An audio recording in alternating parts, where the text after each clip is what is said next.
रामकुमार झाँक्री र किसान श्रेष्ठ लगायतका नेताहरू फेरि एमालेमै फर्कदै मध्यरातमा केपी ओलीसँग भेट गरेको खुलासा।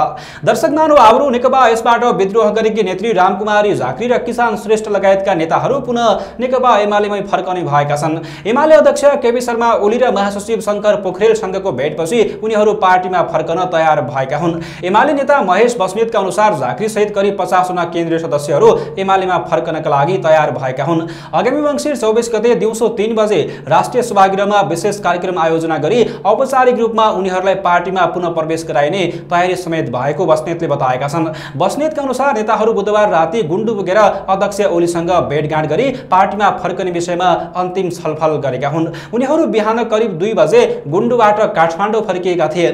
नेकपा यसका अध्यक्ष माधव कुमार नेपालले हालै माओवादी केन्द्रसहित 10 वटा वाम दलसँग एकता गरेपछि असन्तुष्ट नेताहरू पार्टीप्रति असन्तोष व्यक्त गर्दै आएका थिए। यसबीचमा महासचिव घनश्याम भूषालले भने अलग्गै पार्टी पुनर्गठन गर्ने घोषणा गरिसकेका छन्। एमालेमा फर्किने तयारी गरेका नेताहरूले माधव कुमार नेपाल र पुष्पकमल दाहाल प्रचण्डको गठबन्धनलाई वाम एकता होइन पद सम्झौताको परिणाम भन्दै आलोचना गर्दै आएका छन्।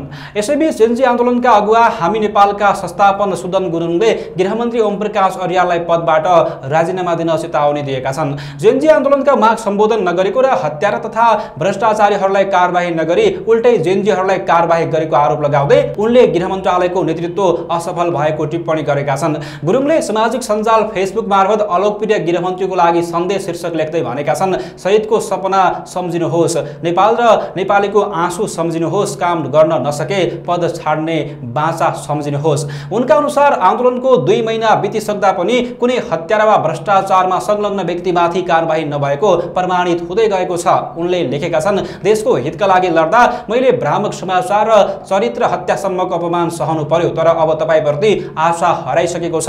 साथै गुरुङले जेन्जी आन्दोलन 2084 को चुनाव 2082 मा सार्नका लागि नभएको पनि स्पष्ट पारेका छन्। उनले चेतावनी दिँदै भनेका छन्, यदि नेपाली जनता र जेन्जीको माग सम्बोधन भएन भने यो पटकको चुनाव हुन दिइने छैन। उनले आफ्नो पोस्टमा युवा पुस्ताको चेतना र जनताको धैर्यतालाई बेवास्ता नगर्न समेत आग्रह गरेका छन्।